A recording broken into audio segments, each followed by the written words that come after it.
My nephew could hear bodies hitting the floor. My great niece across the hall could hear gunshots.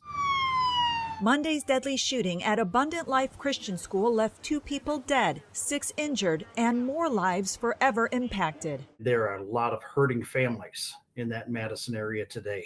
New details are emerging about the 15-year-old female shooter who also died from a self-inflicted gunshot wound. This photo, found on her father's Facebook page dated in August, shows the teen shooting skeet, her father replying in the comments that they had joined a sportsman's club and were, quote, loving every second of it. It would surprise me if she got the gun from anywhere but the home. Police searched the suspect's home Monday and say so far the parents are fully cooperating. But there's another clue in the photo legal experts are pointing out: the T-shirt worn by the teen featuring a band idolized by the Columbine shooters in 1999. If we find that this T-shirt is an expression of an interest in and maybe research of those school shooters, that tells us a lot about what she was thinking. That could have been how she felt about being in a new school, her own self-image.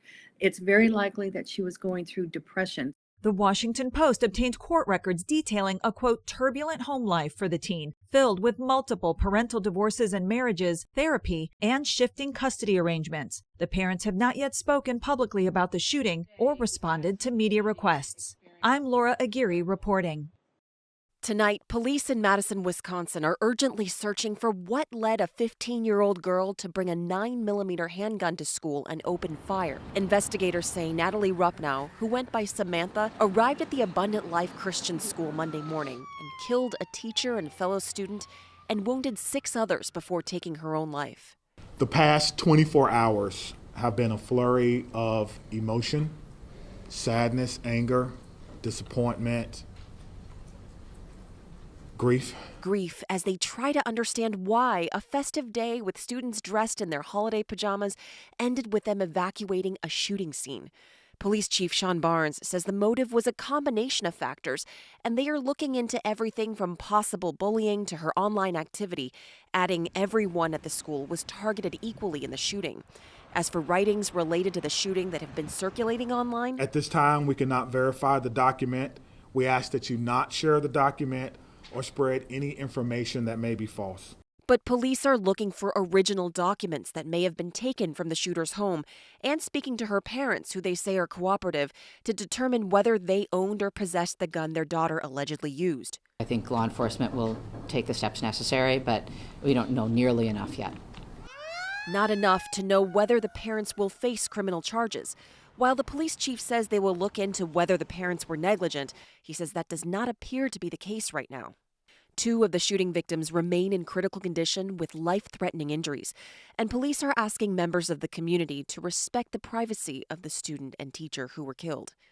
That particular teacher, she would have done anything for those kids. She would have been right there. Loved the school, loved her kids, loved teaching. Beautiful lights. Yeah. That they were beautiful souls. It was at least the 83rd school shooting in the U.S. this year, more than any other year since CNN started tracking school shootings in 2008. There's going to be public debate about the motives and other aspects of this mass shooting. But let us remember this fact. Gun violence is the #1 killer of children in this country. That's a legacy we cannot accept. This Christian school is now a crime scene that's locked down. Investigators say they're talking to the parents of the teenage student about how she got that handgun that they say she fired inside her own school.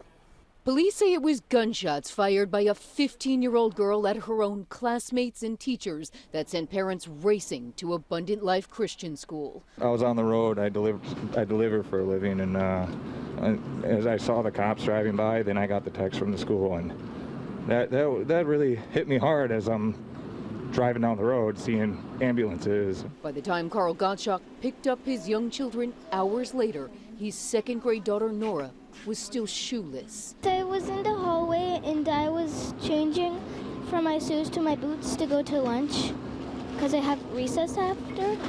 But then I heard the shooting and screams. You heard screams? Police say it was a student her same age who alerted law enforcement. A 2nd grade student called 911. Those gunshots, police say, echoed inside a classroom. The shooting happened inside a classroom in a study hall of students from mixed grades. Police and firefighters cleared the school of roughly 300 students and teachers in a matter of minutes. By then, they say the shooter, Natalie Rupnow, who went by the name Samantha, was already dead from an apparent self-inflicted gunshot wound. We went to the church right next to my school, and everyone was panicking still because a lot of police were there, a lot. Now investigators are quickly trying to figure out what spurred the school shooting by a teenage girl, and parents are squeezing their children tightly, knowing at least 2 families from the school won't get that chance again. We always send prayers. We always send thoughts. And then when are we going to stop doing that? This is not okay. Tonight, investigators say they're looking into the social media of the alleged shooter for any clues about why this happened. I want to begin with you, Angel, if we can, because we all are just so concerned about what it's been like for you and your classmates. Can you tell me what it was like for you yesterday? It was very unexpected, and it was also very scary just because I didn't know what was about to happen, and it was also like in the middle of nowhere because we were just chilling in class and it just came. And it's really something you wouldn't expect in a small city in Madison, especially not in a Christian school. Did you hear the shots when they were fired? I did not hear the first ones, but I did hear a few shots. What did you think it was? It wasn't, I didn't really know at the time that they were gunshots because they just sounded like footsteps really loud or banging. So I just thought it was just, I don't know, just something going on. What did you hear after that? I didn't really hear much after that until the police came and they just like yelled, "We're coming in," Madison Police Department and whatnot. And they came in with long rifles. Angel, did you know the teacher or the student who was killed or anyone else who was injured? I am actually unaware of who were the ones that were injured and who died, but besides the teacher, I don't know anybody. But the teacher, yes, I did know her, and she was a really good person. Had you had her as a teacher? Yes, many times before. What was she like? She was always very kind and caring, and she was also very friendly and communicative.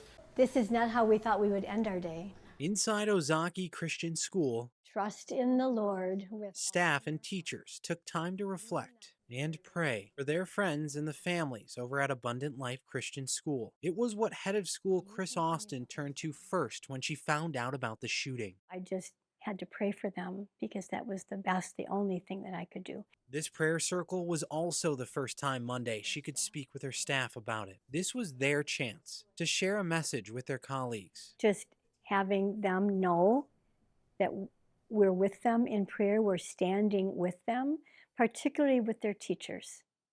Their children and students too, but we're going to be with their teachers because they've got a really big job ahead of them to help their kids process this. The two are both non-denominational independent Christian schools, and staff members here know some of the staff and families over at Abundant Life, like Janet Swartz. Get close to home. That was shocking. That could be us. That's a very similar school. She tells me she's been messaging friends and colleagues at Abundant Life all day. We've had families that attended here at Ozaki Christian School that moved to Madison, and they looked up Abundant Life because it was another ACSI school much like our own.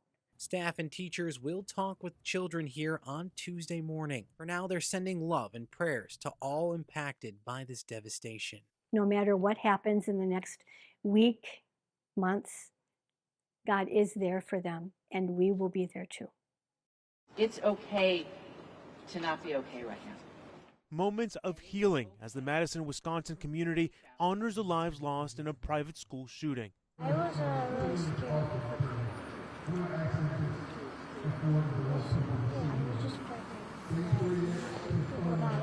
The vigil comes one day after police say a 15-year-old female student opened fire at the Abundant Life Christian School, killing 2, a student and teacher. 3 families woke up this morning to a world without a loved one.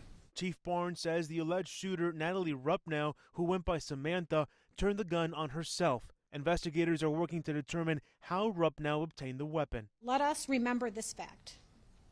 Gun violence is the #1 killer of children in this country. That's a legacy we cannot accept. Dane County officials calling for action from legislators to prevent future tragedies. Our laws in Wisconsin are far too lax when it comes to access of guns by children. We should have safe storage laws. We should have background checks. We should have red flag bills. For now, resources pour in to help a community in mourning. These dogs bring comfort. We've encountered children, many of whom have really remained silent without words because of trauma or other experiences, and yet they'll spend a few moments with these dogs, and suddenly they begin to talk again. In Madison, Wisconsin, I'm Ivan Rodriguez.